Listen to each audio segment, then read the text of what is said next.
আসো আসো আমার চাঁদনি।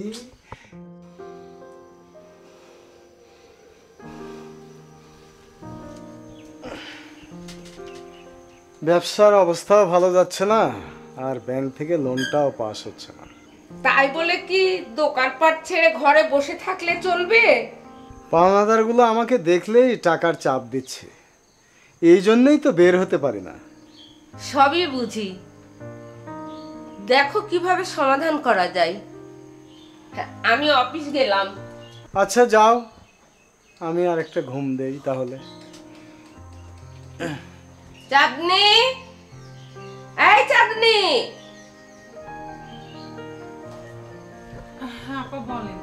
এই শোন, আমি অফিস যাচ্ছি। তোর ভাইজান কখন কি চায় না চাই সব কিছু খেয়াল রাখিস, আর ঘরের কাজকর্মগুলো করিস। শুধু টিভি দেখিস না জানো? কি যে বলেন না আপা, আমি কি শুধু টিভি দেখি? ঠিক আছে বাবা, বুঝলাম।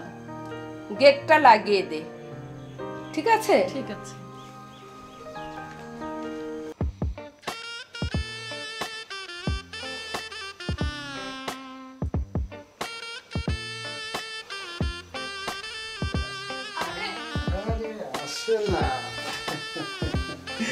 আসো আসো আমার চাঁদনি, আসো।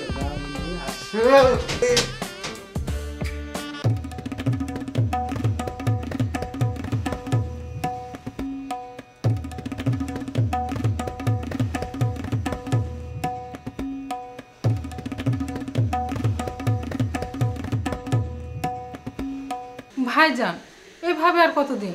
আপনি 1 বছর ধরে আমাকে মন মতো ব্যবহার করছেন, কিন্তু বিয়ের কথা বলে আর তো বিয়ে করছেন না। হ্যাঁ, বিয়ে করবো তো। কবে বিয়ে করবেন? আমার এসব কিছু আর ভাল লাগছে না। আপা জানতে পারলে কিন্তু কি হবে একবার ভেবে দেখেছেন? তোকে এসব ভাবতে হবে না, সময় মতো আমি ওকে ডিভোর্স দিয়ে তোকে বিয়ে করে নেব। হাত টিপার তেল দেওয়ার দরকার নাই, থাক। আরে তুমি চিন্তা করো না তো, ওর তো বয়স হয়ে গেছে, আর অল্প সময়ের মধ্যেই আমরা বিয়ে করে নেব। এই রেশমা, তুমি?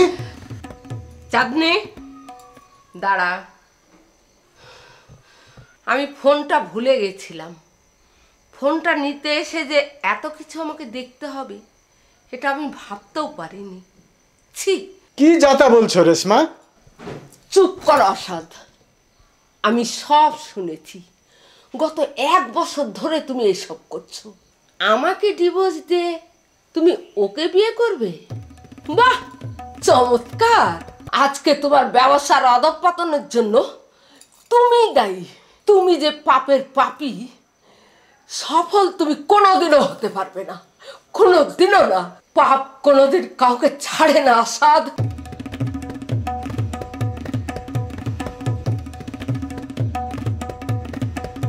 আর আমি চাই তুমি চাঁদনির সাথে যে অন্যায়টা করেছো, আর চাঁদনি যে পাপটা করেছে, তাতে তোমাদের বিয়ে করে নেওয়াটাই উচিত।